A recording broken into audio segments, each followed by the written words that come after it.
इस वक्त की सबसे बड़ी खबर आ रही है हॉर्मूज से। हॉर्मूज में अमेरिका का एक लड़ाकू अपाचे हेलीकॉप्टर तबाह हो गया है।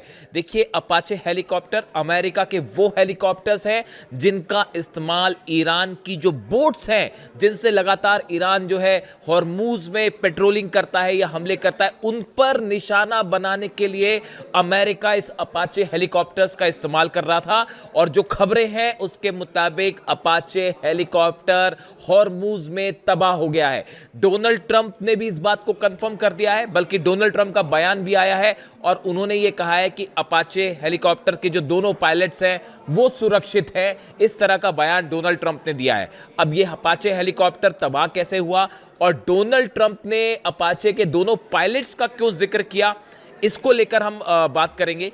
देखिए, सबसे पहली बात, इस समय जो डिफेंस सर्कल में खबरें हैं वो खबरें ये है कि ईरान ने शाहिद 136 ड्रोन से अमेरिका के अपाचे हेलीकॉप्टर को मार गिराया।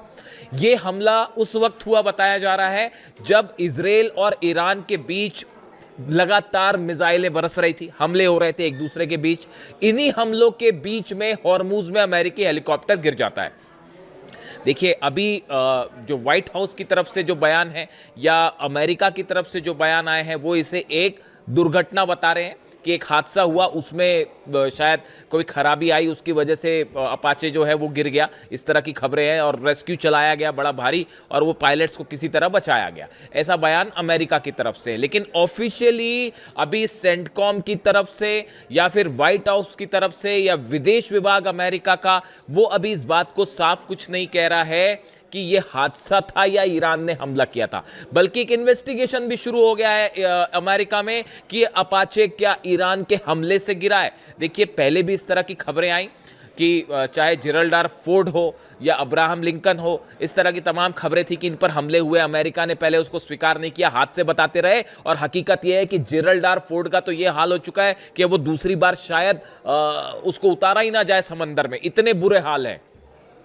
इसीलिए जो खबरें हैं डिफेंस सर्कल में ये मान के चला जा रहा है कि ईरान ने शाहिद 136 ड्रोन से इस अपाचे हेलीकॉप्टर को मार गिराया है। अब देखिए, अपाचे हेलीकॉप्टर, एक हेलीकॉप्टर गिरने को आप ये भी कह सकते हैं कि भाई एक ही हेलीकॉप्टर गिरा है, लेकिन इसके बड़े मायने हैं। बड़े मायने क्यों हैं? आप अपाचे हेलीकॉप्टर की जो खास बातें हैं वो देख लीजिए। यह हेलीकॉप्टर में 16 हेलफायर या एंटी टैंक मिसाइल्स हैं, मतलब इसमें 16 हेलफायर मिसाइल्स होती हैं, जो कि सबसे आधुनिक हेलीकॉप्टर्स में से एक माना जाता है अपाचे। इसमें हाइड्रा 70 हाइड्रा रॉकेट्स होते हैं और 30 mm की ऑटो कैनन मशीन गन से लैस होता है, जो एक बार में बड़े हमले कर सकता है। यानी ये कॉम्बैट जोन में, वॉर जोन में सबसे ज्यादा एग्रेसिव, सबसे ज्यादा इस्तेमाल किए जाने वाले प्रभावशाली हेलीकॉप्टर्स में इसकी गिनती होती है।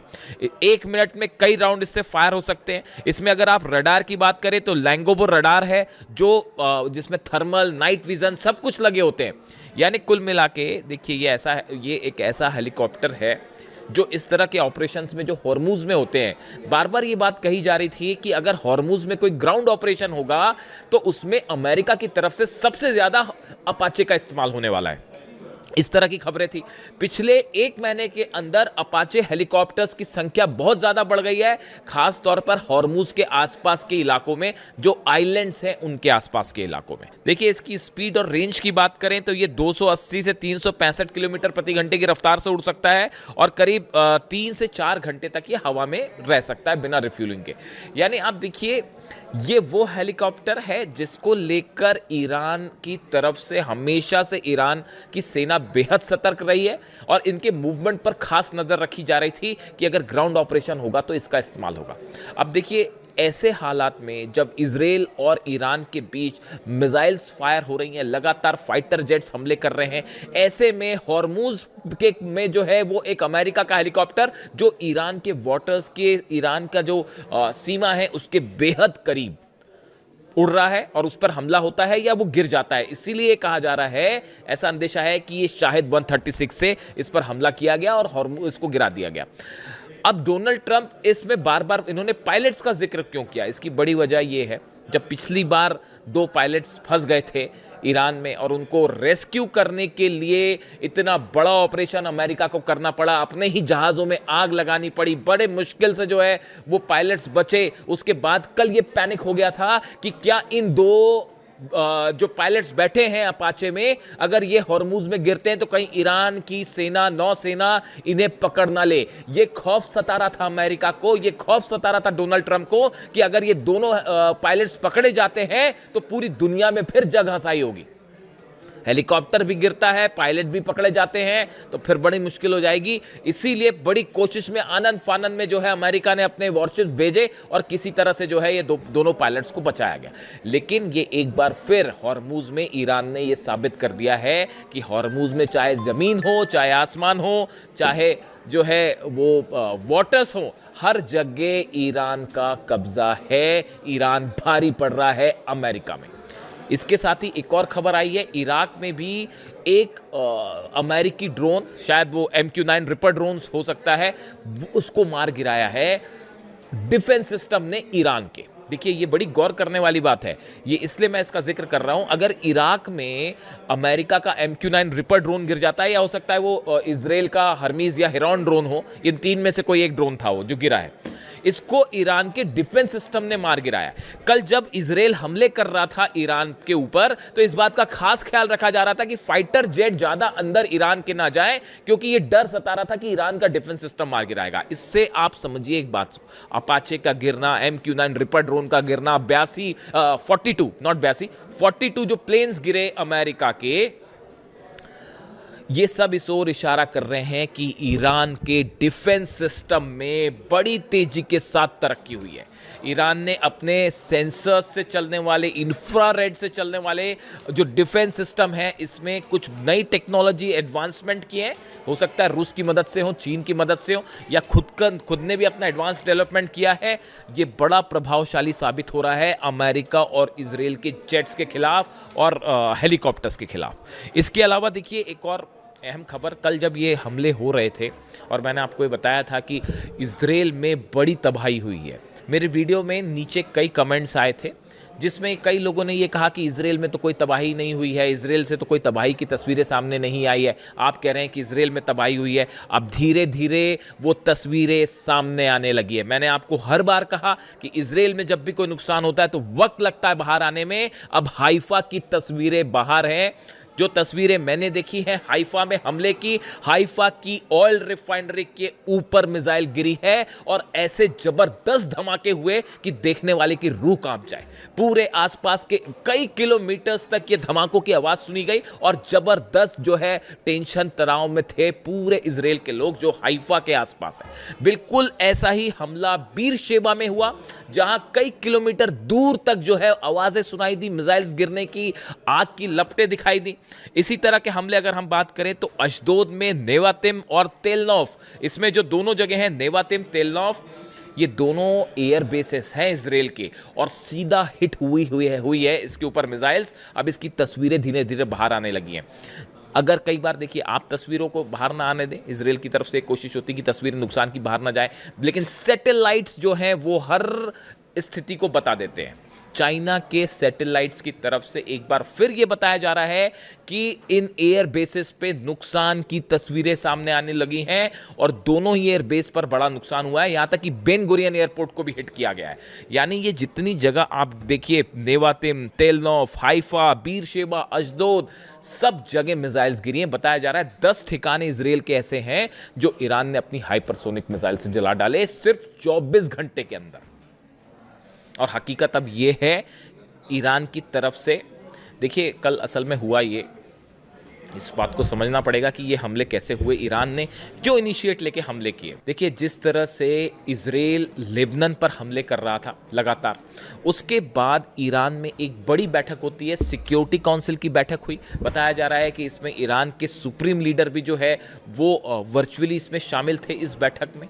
इसके अलावा जो है वो तमाम जितने सेना से जुड़े बड़े अधिकारी थे वो इस बैठक में शामिल थे, सिक्योरिटी काउंसिल के सदस्य इसमें शामिल थे और कई अलग अलग जो ऑर्गेनाइजेशंस हैं उसके लीडर भी इसमें शामिल थे। इस बैठक में इस बात पर चर्चा की गई कि इजराइल जो लगातार हमले कर रहा है इसको कैसे रोका जाए। इस बैठक में जिक्र हुआ अली खामनेई साहब का, जिस तरह से अली खामनेई साहब ने जब लेबनान पर हमले हो रहे थे और हसन नसरल्ला को जिस तरह से निशाना बनाया गया, उसके बाद 180 मिसाइल्स ईरान ने फायर की थी इजराइल के ऊपर लेबनान के लिए, उसका उदाहरण दिया गया और ये कहा गया कि अब वक्त आ गया है इजराइल को रोका जाए, नेतन्याहू को जवाब दिया जाए। और इस बैठक में फैसले में ये फैसला हुआ कि जो अंजाम होगा अब लेबनान को बचाने के लिए हमला किया जाएगा। और ये शर्त इजराइल के सामने रख दी गई है कि अगर अब फिर से हमला होगा तो फिर ऐसी ही हाइपरसोनिक मिसाइल से अटैक होगा। 10 शहरों में नुकसान हुआ है। अब इसकी खबरें आपको नुकसान की 1 महीने बाद बाहर आएगी, इसका मतलब ये नहीं होता कि इजराइल में नुकसान नहीं हुआ है। आप सर्च करिए, बड़ा नुकसान हुआ है। और 24 घंटे के अंदर ईरान की जो हाइपरसोनिक बैलिस्टिक मिसाइल्स फायर की गई, इसका जवाब किसी के पास नहीं था। अमेरिका का थार्ड और पेट्रियट 24 घंटे ये कोशिश करता रहा कि किसी तरह इजराइल पर गिरने वाली मिसाइल्स को रोका जाए। पूरी तरह से अमेरिकन डिफेंस सिस्टम फेल हो चुका है। एक बार फिर थार्ड फेल हो गया, पेट्रियट फेल हो गया, आयरन डोम फेल हो गया, एरो जो है वो फेल हो गया। कुछ मिसाइल्स और ड्रोन्स इंटरसेप्ट हुए, इसमें कोई शक नहीं है, लेकिन बड़ी संख्या में मिसाइल्स गिरी हैं। और एक बार फिर ये बात सामने आ गई है कि चाहे इजराइल हो चाहे अमेरिका हो, डिफेंस सिस्टम ईरान की हाइपरसोनिक बैलिस्टिक मिसाइल्स को नहीं रोक सकता। ये फिर इस नुकसान ने सामने रख दी है इस बात को। और अब एक बार फिर जो है ईरान की तरफ से बात कह दी गई है कि अगर अब फिर से हमले होते हैं तो अंजाम फिर वही होगा। लेकिन अब आज सुबह की जो खबरें हैं कि टायर और नबाती, ये 2 इलाके हैं लेबनान के जहां पर एक बार फिर इजराइल की सेना ने हमले किए हैं।